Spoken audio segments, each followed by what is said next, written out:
Hey everybody, we on vlog 6. The first thing I want to do is get a special shout out to all the folks sharing my videos. Number one got like 75 views. I know that don't sound like a lot, but that's a lot. You gotta appreciate the folks who appreciate you. I think I got a list of folks too. Let me see. It's Carl. Yeah, you're always sharing my stuff. We got Mark. Thank you for being my first and number one fan. Antonio. Bruh, you share my stuff in all these groups. Oh my god. And if I'm missing somebody, I'm sorry.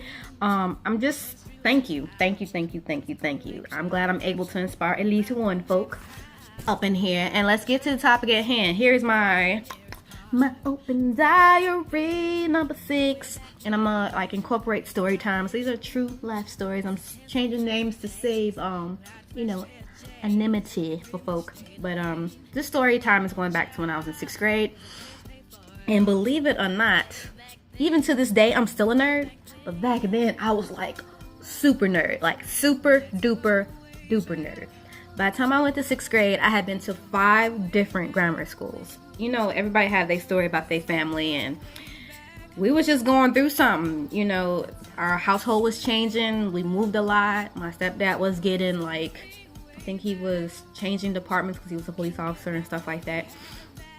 And lo and behold, I was in about 6 schools by the time I got to 6th grade. And I wanted so badly to fit in. Like, oh my god. When I say I was a nerd, wasn't nobody telling me that my pro wings weren't in style from Payless. Lord help me. Nobody told me that the glasses, see, I got cool glasses now, wherever they might be. My glasses, even though they're like still nerdum, I think they kind of fly. But the glasses I had back then were like super duper thick because I have astigmatism, and they had the big flowers. I'm talking about like the Coke bottle, your eyes look like that big glasses. And I wasn't fitting in. I didn't have a boyfriend, everybody else did. I had a big crush on this guy. I think he was Italian or something. And these folks wouldn't give me the time of day. It was to the point where I was a little chubby and everything that folks were like low-key bullying me.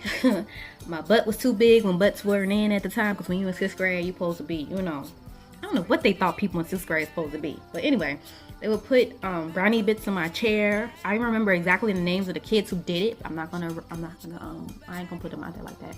They put brownie bits in my chair to make it look like I boo-booed. I was having a hard time, man. I had a hard time for a long time. Being a nerd was not it at the time. And I just wanted so badly to fit in. But this was also a time in which I finally realized that being myself is more important than anything. And that is the moral of this story time. It really doesn't matter what anyone else thinks about your dreams and aspirations and just you as a person.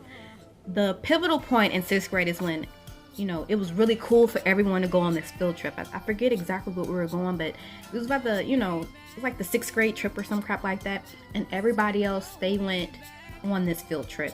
And we had an option. You could either be in a talent show. And even then, at that small age, I was so passionate about music. I had no idea why, but I really felt like I should sing. And instead of, you know, following the crowd, that was the first time that I decided that I didn't care what the other kids thought. I was going to sing. I think I sang this Robin song. What was it? Do you know what I think about all these nights when I can't sleep? It was a pretty mature song, but I was feeling me some Robin back in the day. Like, for real, that chick. Long story short, I decided at that young of an age that, like it or not, I'm here and I'm gonna do what I love to do. And sometimes you have to just do that even as an adult. Like, I'm a grown person and I'm still like, I don't care if you don't like my glasses. I don't care if you don't like my style. Look, I don't care if nerds are in or not, but I'm totally comfortable just being me. And in order to be happy and to get things accomplished in life, you first have to be happy with yourself. So I'm glad that was something I discovered long ago. I still really badly want to fit in then, but today, you know, it's grown people still wanted to really fit in, to the point where they're living lies, like this celebrity phenomenon. I'll give another example of a true story. Kind of yesterday, I won't mention any names, but I was supporting a really good friend of mine. And these people, they just so happen to have a job in the industry. And in real life though, behind the smoke and cameras, these folks couldn't even, pay most of their own freaking bills. But they had their VIP section. They was quote unquote doing it. But when it was all said and done, the real life component, like, bruh, you ain't got no cribs. Like, I'm not talking about one crib. I'm talking about like multiple properties. You can't keep gas in folks' car. You walking around like you're everything, yet you're at these type of events charging the artists to do what they love to do. When usually, promoters are supposed to pack out the place and they get the money from the bar and the crowd, not the. In my humble opinion, if that's something you have to do to help artists, and good dang on well it's not really helping artists, that means your smoke and mirrors is really, really smoky. You're not really doing it. The people who really doing it, kids can live off of their stuff, or at least they plotting it, they planning it, like they have a foundation of wealth. Being rich and being famous, that's not all what it's cracked up to be. Literally, like, even though I love music and I really want the whole world to love my music too, it's really not about the money per se, because I want to do music because I love it. Goodness. Anyway, this whole I want to be famous phenomenon, even at the core level, is way easier to accept who you are, be cool with it, don't have false pretenses of what that means to everyone else. You really shouldn't care about what other folks think. You should be you and be real. Like, value the things that matter. Your family, your friends, just your general supporters. Get to a point where, hey, being you is okay and what you're doing means something. That's literally my goal.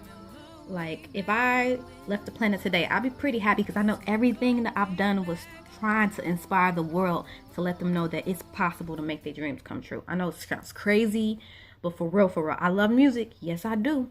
But even that, my purpose is to spread dreams, to spread the essence that it's possible to make them come true. Don't be fake. Don't be thinking you're important just because you have a title. Be important because you're actually helping folk. Be important because maybe your kids can have a better opportunity because you provided a good foundation. There's so many ways I can go with this. So even from a kid, the first pivotal point was accepting who I was at the tender age of 11. That's when I started writing songs, so I became very passionate about singing. And then another pivotal point is, yesterday, seeing how people are still not so comfortable as adults, just keeping it real. Okay, I hope this video is not too long, but that's my open diary and my mini story times about just accepting whatever you are. I'm proud to be a nerd. Nerds, unite. Hey, smart people rock in my world. Talent rocks in my world. And success, oh my God, that's the most inspiring thing I've ever seen in my life. So I'm about that successful life. I want to be to the point where I have so many dollars through real estate, so many dollars through my businesses that I could sing just because I feel like it. That's the ultimate goal, right? Wealth in your soul, body, mind. And it's an inside job. It ain't got nothing to do with dollar bills, boo. I hope I'm not rambling. That's my open diary number 6. I hope you guys continue to share. I really hope I didn't forget about nobody. I love all you guys. Christine Leslie, Greg Fortune, Bravo, Jamisha, just all of y'all, Latasha, like all y'all folks who's been supporting me from day one. Thank you. Peace and blessings. I'll see y'all tomorrow. Vlogging number 6 out.